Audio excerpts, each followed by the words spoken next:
The axe connected with the piano keys at exactly 2:23 a.m. on a Friday morning. I know the precise time because I'd been awake in my room, composing a piece for my Juilliard audition, when the sound of splintering wood and snapping strings shattered the silence. My phone was recording my practice session, capturing what I thought would be my breakthrough melody. Instead, it documented the destruction of everything I'd worked toward for 12 years. Before we jump back in, tell us where you're tuning in from. And if this story touches you, make sure you're subscribed, because tomorrow I've saved something extra special for you. My name is Elena, and at 17, I'd learned that passion was something to be hidden in our house like a shameful secret. Dad believed music was the enemy of success, a distraction that led nowhere but poverty and disappointment. He'd made that clear since I was 5 years old, plinking out my first melody on the upright piano my grandmother had left me in her will. The piano had been my sanctuary, positioned in the corner of our basement where I thought I could practice without disturbing anyone. I'd wake before dawn, fingers finding familiar keys in the darkness, pouring my heart into compositions that nobody else would hear. Dad worked the night shift of the steel mill, and Mom left for her cleaning job at the office complex by 6. Those precious hours between 4 and 5:30 were mine alone with the music. But sound travels in ways you don't expect. Through heating vents, between floorboards, carried by the very bones of a house that holds too many secrets. Dad had been coming home early from work for weeks without telling me, standing at the top of the basement stairs, listening to my practice sessions with growing rage. That Friday morning, I was working on what I called my ghost sonata, a piece that captured the feeling of being invisible in my own home. My fingers danced across the keys, building toward a crescendo that would showcase my technical skills for the Conservatory audition panel. The melody climbed higher, each note a declaration of everything I couldn't say out loud. This was my voice, my truth, my desperate hope for a future beyond these walls. The basement door slammed open with such force that I felt the vibration through the piano bench. Dad stood at the top of the stairs, still in his work clothes, hard hat in one hand and something else gleaming in the other. His face was twisted with the kind of fury I'd seen directed at broken machinery or disappointing production numbers. 12 years, he roared, his voice echoing off the concrete walls. 12 years of this noise pollution in my house. 12 years of you wasting your time on this garbage instead of focusing on real skills. I lifted my hands from the keys slowly, the final chord still resonating in the air between us. My phone continued recording from where I'd propped it on the music stand, a habit I'd developed to analyze my performances later. I had no idea it was about to capture evidence of something far more devastating than a missed note. Dad, I was just practicing for my audition. The Eastman School wants to hear this piece, and…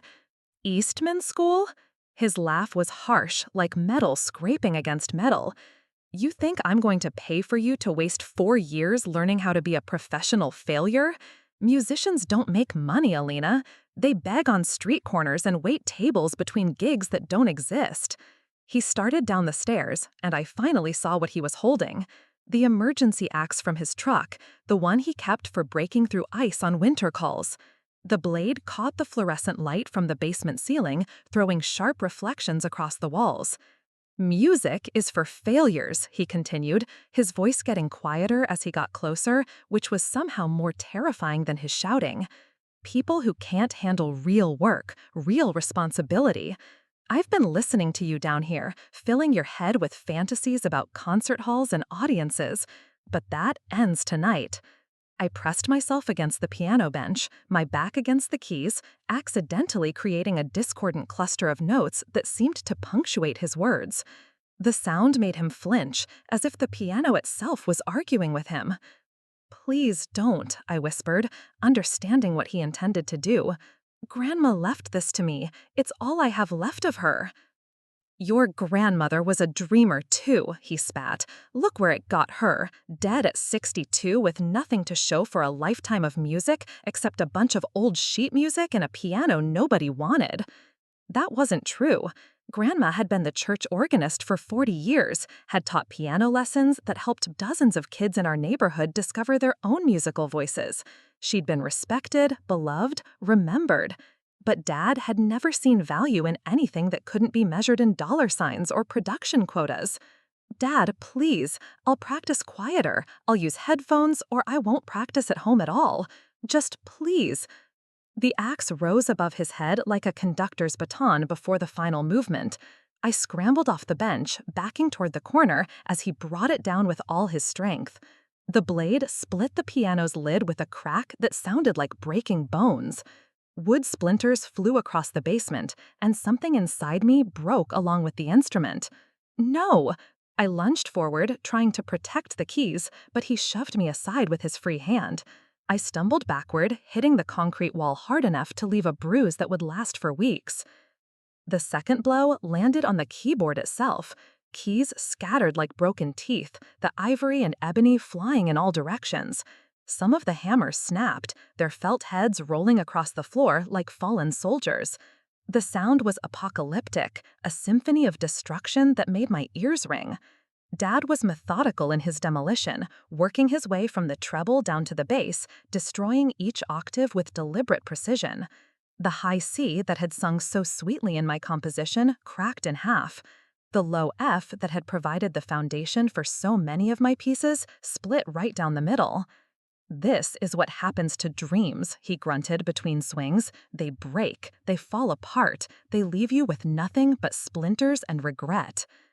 I sank to my knees among the wreckage, gathering broken keys like a mother collecting her injured children.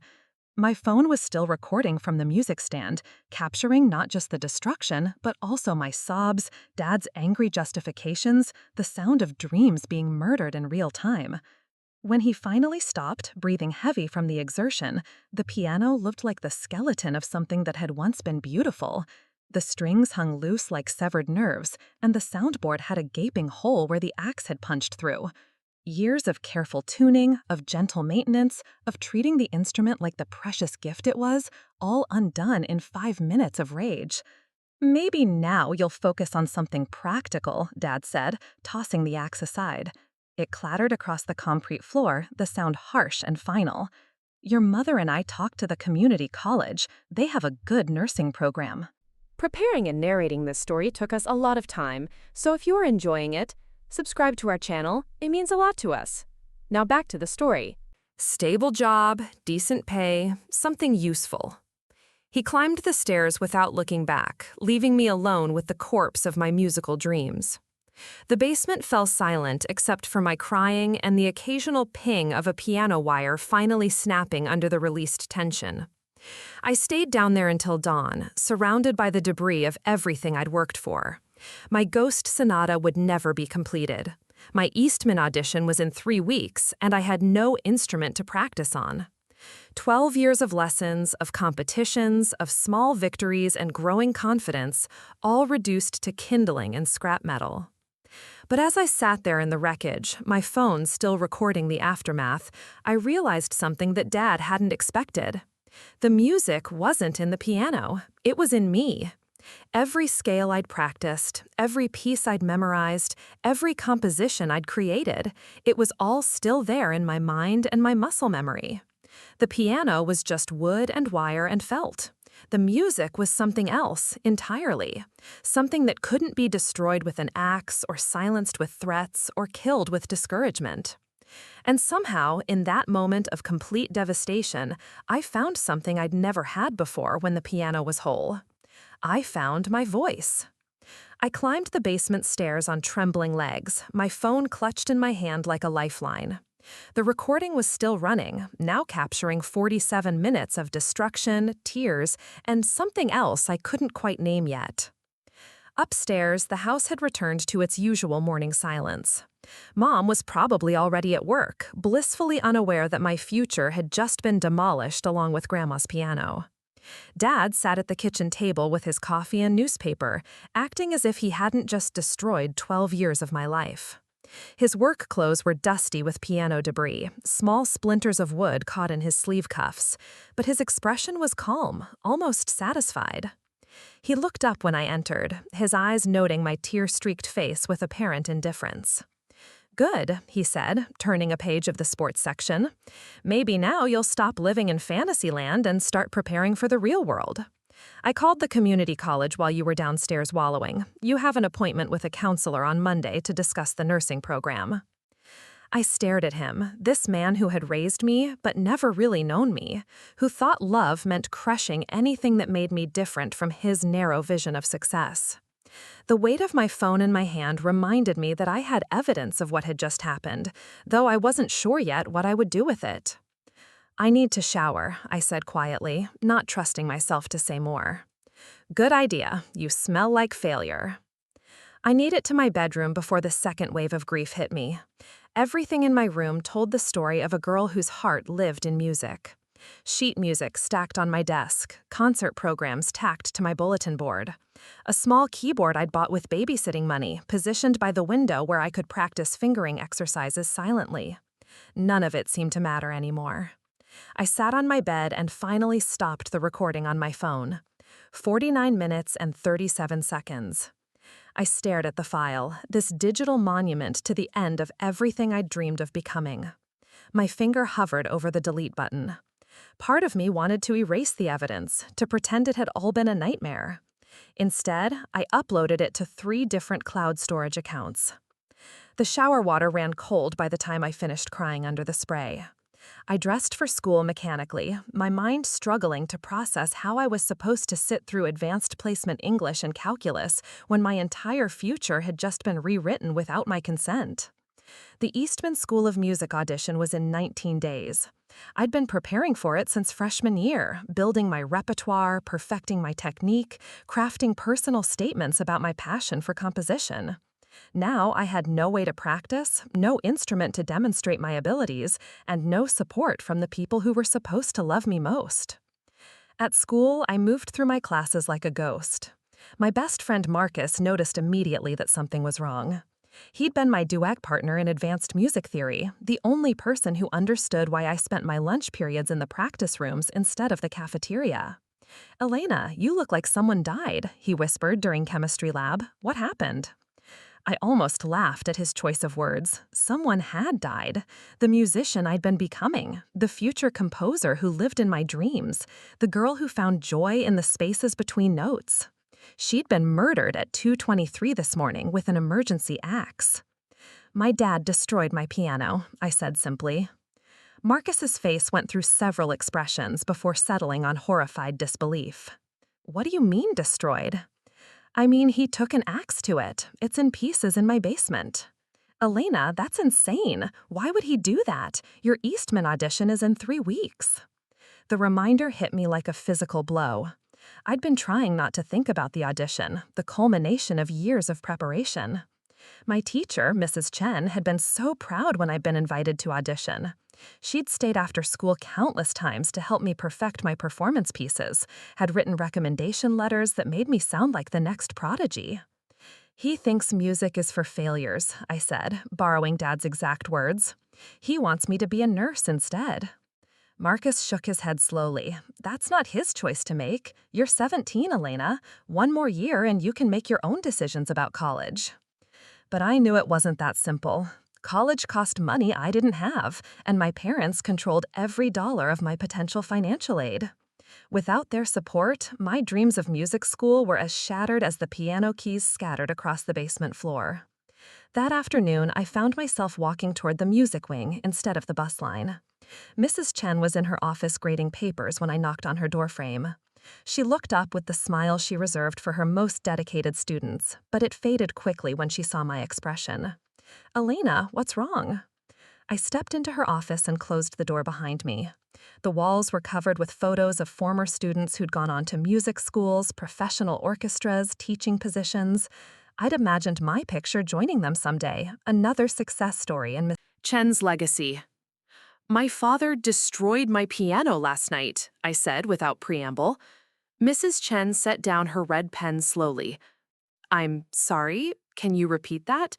I told her everything, the secret morning practices, Dad's growing resentment, the sound of the axe splitting wood and breaking strings. Mrs. Chen's face grew more troubled with each detail, and when I mentioned the recording on my phone, she leaned forward intently. Elena, what your father did isn't just destructive, it's potentially illegal. That piano belonged to you, didn't it? From your grandmother's estate? I nodded. I'd never thought about the legal implications, too focused on the emotional devastation to consider property rights. More importantly, she continued, this kind of behavior is abusive. Destroying something you love to control your future choices, that's psychological abuse. Have you considered talking to a counselor about this? The word abuse hung in the air between us. I'd always thought abuse meant hitting or screaming, not realizing that there were other ways to wound someone just as deeply. Dad had never raised a hand to me, but watching him systematically destroy my dreams had felt like violence all the same. I don't know what good talking would do, I said. The piano is still broken. The audition is still in 3 weeks, and I still don't have any way to practice. Mrs. Chen was quiet for a long moment, tapping her pen against her desk in a rhythm that reminded me of a piece I'd been working on before everything fell apart. When she looked up, her eyes held a determination I'd seen before when she advocated for music program funding or fought to get her students into competitive festivals. What if I told you there might be another way? She pulled out her phone and scrolled through her contacts. I'm going to make some calls. There are people who help students in situations like yours, organizations that understand how family opposition can destroy musical careers before they begin. But first, I want you to email me that recording, and I want you to write down everything that happened with as much detail as you can remember. Why? Because what happened to you isn't just your private family business, Elena. It's documentation of someone trying to sabotage a talented young person's future. And sometimes, when people see the evidence clearly, they're moved to help. I hesitated. Making the recording public felt like betraying my family, exposing our dysfunction to strangers who might judge us all. But then I remembered the sound of piano strings snapping, the sight of ivory keys scattered like broken promises across the concrete floor. Okay, I said. Mrs. Chen's first call was to the guidance counselor, Mrs. Rodriguez, who dealt with students in crisis situations.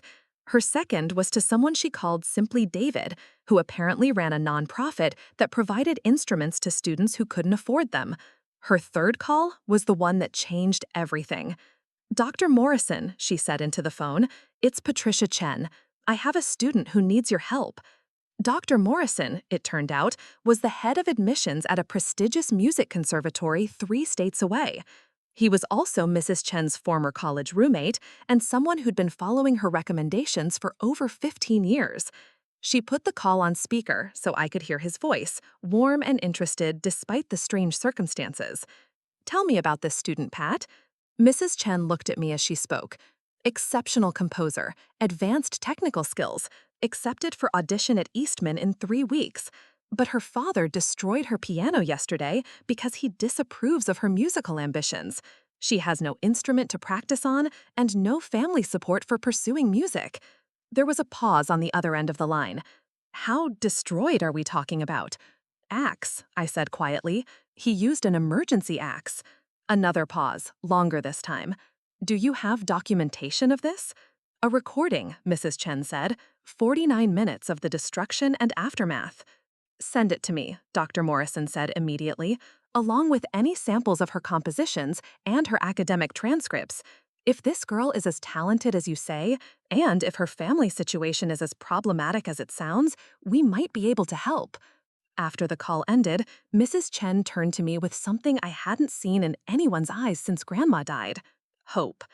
Elena, I can't promise anything yet, but I want you to know that your father's actions yesterday weren't the end of your musical journey. They might have just redirected it toward people who understand what real talent looks like and what it's worth protecting.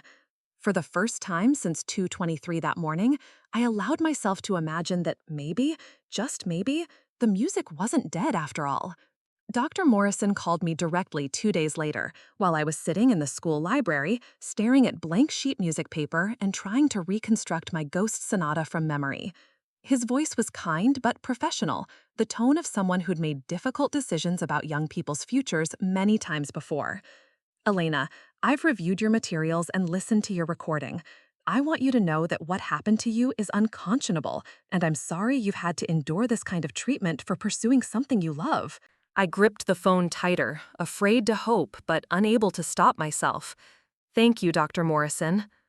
I'm calling with an offer. Our conservatory has an emergency scholarship program for students in crisis situations. It covers full tuition, room and board, and provides access to practice facilities starting immediately. You wouldn't have to wait until fall semester. The words hit me like a physical force. I looked around the library to make sure I wasn't dreaming, that the other students were still bent over their textbooks, that the world was still functioning normally while mine shifted completely. But my audition for Eastmen. Would you be willing to audition for us instead? This week, if possible. I've arranged for you to have access to our concert grand piano, and our composition faculty is eager to hear your work. This week. The timeline felt impossible and miraculous at the same time. Dr. Morrison, I don't have anything to wear for an audition, and I haven't practiced in 3 days. My performance pieces aren't polished, and my compositions exist mostly in my head now. Elena, talent isn't about perfect clothes or flawless performances. It's about the music that lives inside you, the music that survived even when someone tried to destroy it. Can you be here Saturday morning? Saturday was 4 days away. 4 days to reconstruct everything from memory, to prepare for the audition that could save my future. It seemed impossible, but then again, everything about the last week had seemed impossible. Yes, I said, I'll be there. The next 3 days blurred together in a frenzy of preparation that I'd never experienced before.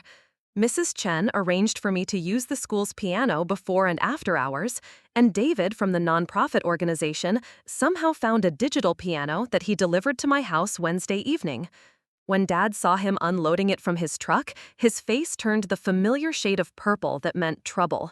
"What the hell is that?" he demanded, standing in our driveway with his arms crossed. David was a gentleman in his 50s who'd clearly dealt with hostile parents before. "It's a loaner instrument for Elena's audition preparation. She's been accepted for a full scholarship audition at Morrison Conservatory. She's not going to any music school. I already enrolled her at the community college." "Sir, Elena is 17 years old and academically qualified to make her own educational choices. The scholarship includes full financial support, so there would be no cost to your family." Dad's anger seemed to deflate slightly at the mention of no cost, but his opposition remained firm. "Music doesn't lead to real jobs. She needs practical skills." David gestured toward his truck, which had a magnetic sign reading Harmony Foundation, supporting young musicians. "Sir, I'm a mechanical engineer who plays jazz piano professionally on weekends. Music and practical skills aren't mutually exclusive.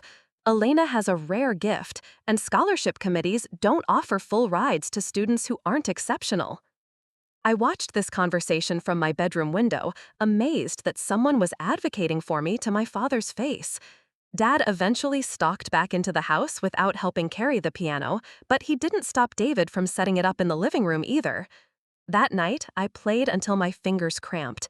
Every piece I'd memorized over the years came flooding back, muscle memory stronger than I'd realized. My compositions emerged from the wreckage of recent days, more complex and emotionally rich than they'd ever been before. The Ghost Sonata had evolved into something deeper, a piece about resilience and rebirth that I decided to rename Phoenix Rising. Mom came home late from her cleaning job and found me still practicing at midnight. She stood in the doorway listening, her face unreadable in the dim light from the piano's music stand. "You play beautifully," she said quietly. "I'd forgotten how beautiful." "Dad doesn't think so." She was silent for a long moment. "Your father is afraid of things he can't understand. He sees music as risky because he's never taken a risk that worked out well. But Elena, watching you play tonight, I remembered why your grandmother loved that old piano so much. The music doesn't come from the instrument. It comes from something inside you that nobody can destroy with an axe." It was the most supportive thing she'd said about my music in years. Friday night, Mrs. Chen drove me to the conservatory, a 3-hour journey that felt both endless and too short. We talked about everything except the audition, discussing books and movies and her own college experiences until I began to relax. She'd packed snacks and made a playlist of calming classical music that helped quiet my nerves. The Morrison Conservatory campus was more beautiful than I'd imagined from their website photos. Historic brick buildings surrounded by maple trees just beginning to show autumn colors, with practice room windows glowing warmly in the evening light. Students carried instrument cases across manicured lawns, and I could hear fragments of music drifting from various buildings, creating an accidental symphony of dedication and passion. Dr. Morrison met us at the admissions building personally, a tall man with graying hair and kind eyes behind wire-rimmed glasses. He shook my hand with genuine warmth and led us to the main concert hall, where a beautiful Steinway grand piano waited under soft stage lights. "Take your time," he said. "Play whatever feels right to you. Our faculty is here to listen, not to judge." I sat at the bench and placed my hands on the keys, feeling their perfect responsiveness under my fingers. This instrument was nothing like Grandma's old upright, which had developed quirks and sticking keys over the decades. This piano sang with clarity and power that made my compositions sound the way they'd always sounded in my imagination. I started with Bach, letting my fingers remember the precision and mathematical beauty of the Goldberg variations. Then Chopin, pouring emotion into the Ballade in G minor until I felt tears on my cheeks. Finally, I played Phoenix Rising, my own composition born from destruction and hope, letting the melody tell the story of the girl who'd lost her piano but found her voice. When I finished, the silence in the concert hall felt profound rather than empty. Dr. Morrison was writing notes, but his expression seemed pleased. The 3 faculty members who'd been listening from the audience chairs were nodding among themselves. "Elena," Dr. Morrison said finally, "that was extraordinary. Your technical skills are impressive, but more importantly, you have something that can't be taught. You have musical soul." He walked onto the stage and sat on the edge near the piano bench. "I want to offer you immediate admission with full scholarship, beginning Monday if you're willing. You'd live in our residential program with other scholarship students, have access to practice facilities 24 hours a day, and work with our composition faculty to develop your original pieces." Monday? 3 days away? The timeline seemed impossible, but then everything about the past week had rewritten my understanding of what was possible.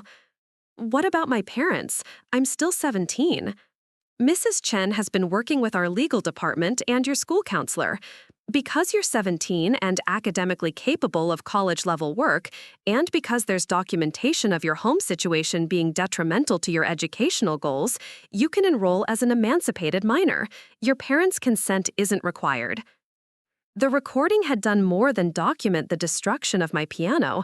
It had documented a pattern of someone trying to sabotage my future, and that documentation had opened doors I'd never known existed. That night, I called home to tell my parents about the scholarship offer. Dad was furious, threatening to cut off all contact if I pursued music instead of nursing.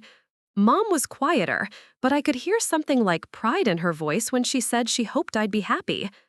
"I recorded myself playing tonight," I told her. "Would you like me to send it to you?" "Yes," she said immediately. "I'd like that very much." Monday morning, I moved into Morrison Conservatory with 2 suitcases, my laptop, and the digital piano David had let me keep permanently. My dorm room overlooked the practice gardens where students often played outdoors in good weather.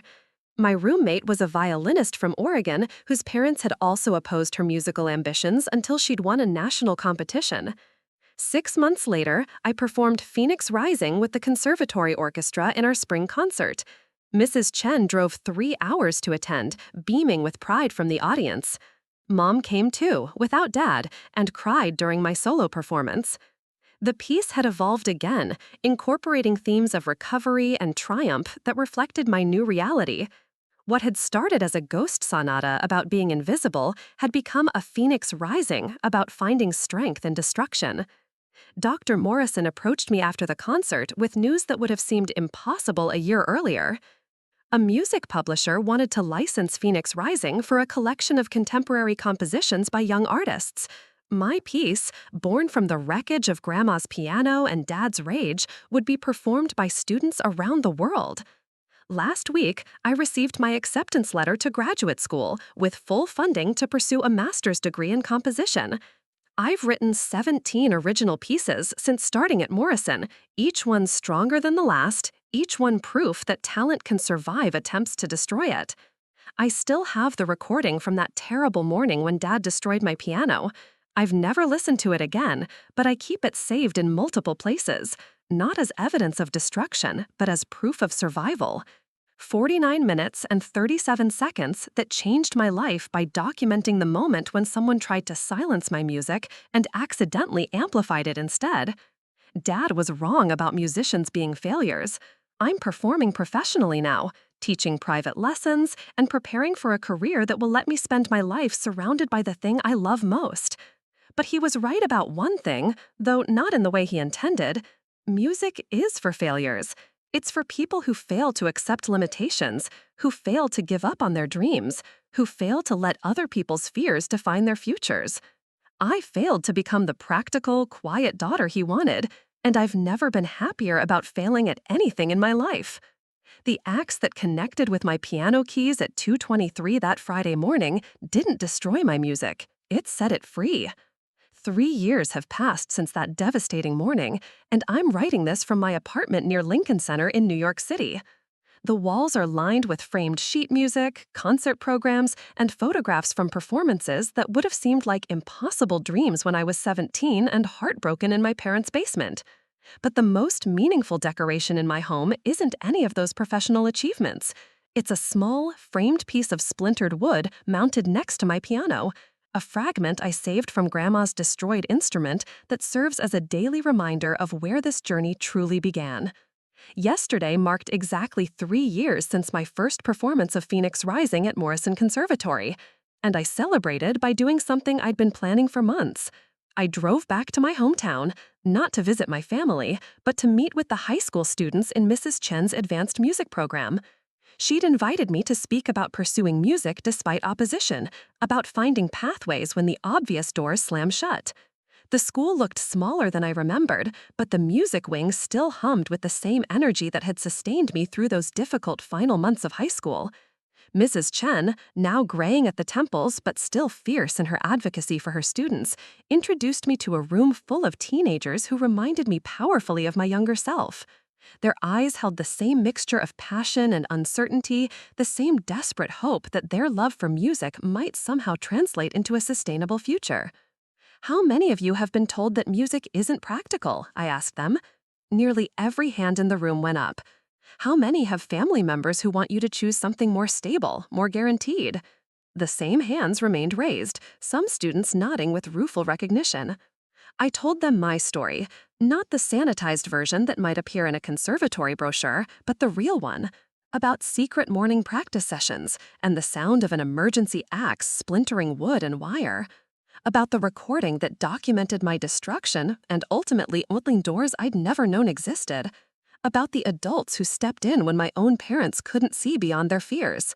One student, a violinist named Sarah, whose parents wanted her to become an accountant, raised her hand tentatively. "But what if you'd failed? What if the scholarship hadn't worked out, or you hadn't been good enough? Wasn't your father right to worry about the risks?" It was the question I'd been asking myself for years, the one that still surfaced during moments of self-doubt or professional uncertainty. "Sarah, there's something I need to tell you about failure and music that nobody talks about honestly enough. Yes, this field is competitive. Yes, many people who love music don't make it their full-time career. But the idea that pursuing music is automatically riskier than any other path is a myth that adults tell themselves to justify their fear." I gestured toward the practice rooms visible through the classroom windows, where students were running scales and working through difficult passages during their lunch period. Every person in those rooms is already succeeding at music. They're disciplined enough to practice when they could be socializing. They're emotionally intelligent enough to interpret complex artistic works. They're persistent enough to master difficult skills through repetition and refinement. Those are exactly the qualities that lead to success in any field.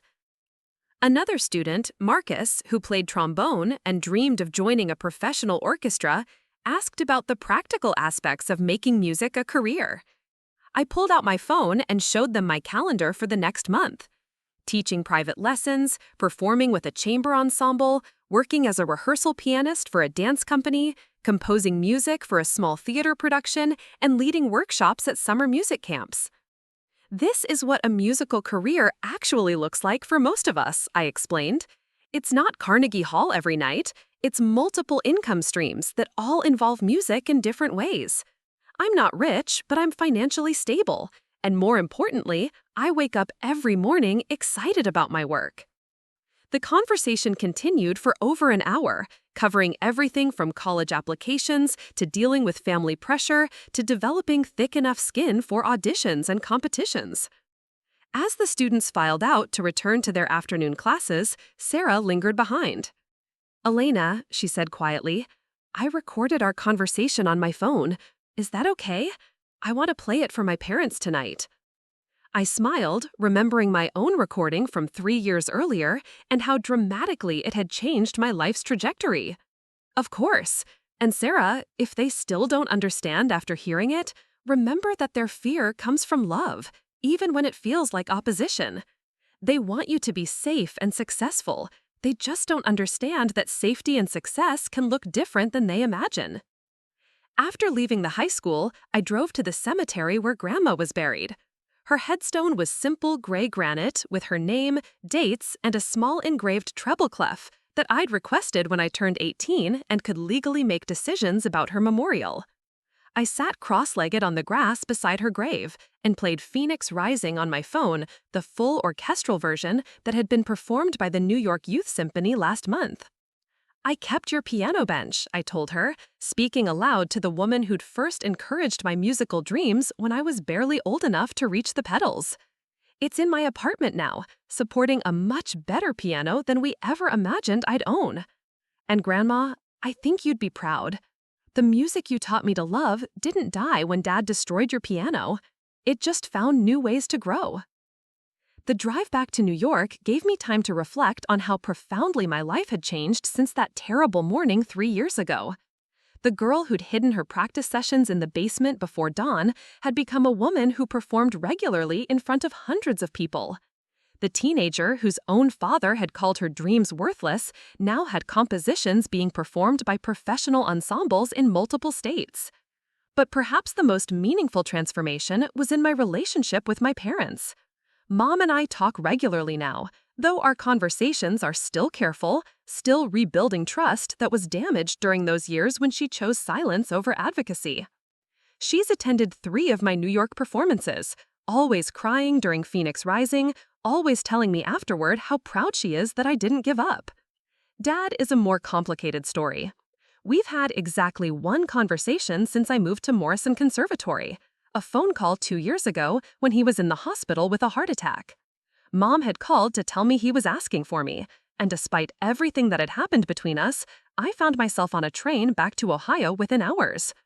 He looked smaller in the hospital bed, diminished by the medical equipment and the knowledge of his own mortality.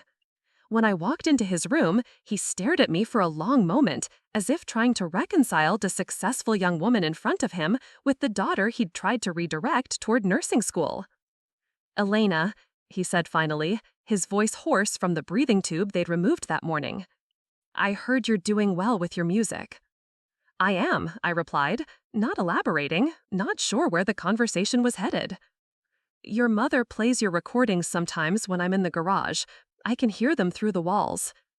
I waited, understanding that this was probably the closest to an apology I would ever receive from him. "That piece you wrote, the one about the phoenix, it's beautiful." "Thank you, Dad." We didn't discuss the piano he'd destroyed or the dreams he'd tried to crush. We didn't rehash the argument about practical careers versus artistic pursuits. But in that sterile hospital room, something shifted between us. Not forgiveness exactly, and certainly not forgetting, but perhaps the beginning of understanding that people can be wrong about important things and still be worth loving. He recovered from the heart attack, and according to Mom, he's never again discouraged any young person from pursuing music. Apparently, one of his coworkers has a daughter who plays clarinet, and Dad has become her unlikely champion, arguing with anyone who suggests she should choose something more practical. Last month, I received an envelope with no return address, postmarked from my hometown. Inside was a newspaper clipping about my recent performance with the Albany Symphony, along with a handwritten note in Dad's familiar scrawl. Saw this in the paper, thought you should have it for your scrapbook. It wasn't much, but it was something. These days, I spend my mornings teaching private piano lessons to students ranging from 6-year-old beginners to adult learners who always apologize for starting so late in life.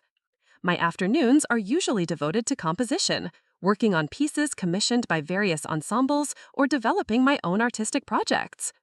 Evenings often find me performing, either solo recitals or collaborative concerts with other musicians who've become my chosen family here in the city. The work is demanding and sometimes inconsistent, but it's also deeply fulfilling in ways I couldn't have imagined when I was 17 and heartbroken. Every student who finally masters a difficult passage, every audience member who approaches me after a concert to say the music moved them, every email from a young person who heard my story and found courage to pursue their own dreams, these moments justify every risk I took and every door I had to fight to open. Next week, I'm premiering a new composition called Reconstruction at Lincoln Center's Alice Tully Hall. It's a piece about building beautiful things from broken fragments, about finding strength in scars, about the way destruction can sometimes clear space for new growth. The program notes will mention that it was inspired by a piano that was destroyed, but whose musical legacy continued to flourish. I've invited my parents to attend the premiere. Mom has already confirmed she'll be there, flying in from Ohio with one of her friends who's excited to visit New York. Dad hasn't responded yet, but the invitation itself represents progress. 3 years ago, I wouldn't have thought to include him in this milestone. Today, I find myself hoping he'll surprise me. Whether he comes or not, I'll be playing for everyone who told me music wasn't practical, who warned me about the risks of following my passion, who tried to convince me that dreams were dangerous distractions from more important realities. But mostly, I'll be playing for Grandma, whose piano may be gone, but whose encouragement echoes in every note I compose. The axe that destroyed her instrument at 2:23 on that Friday morning 3 years ago was meant to be an ending. Instead, it became the opening chord of a life I never could have planned but wouldn't trade for any amount of safety or conventional success. Music, as it turns out, isn't for failures at all. It's for fighters, for dreamers stubborn enough to rebuild when their world gets demolished, for anyone brave enough to believe that beauty can emerge from the most broken places. Tomorrow, I have 5 students scheduled for lessons, a composition deadline approaching, and a rehearsal with my chamber group preparing for our upcoming tour. It's exactly the kind of impractical, risky, allegedly unstable life my father tried to save me from.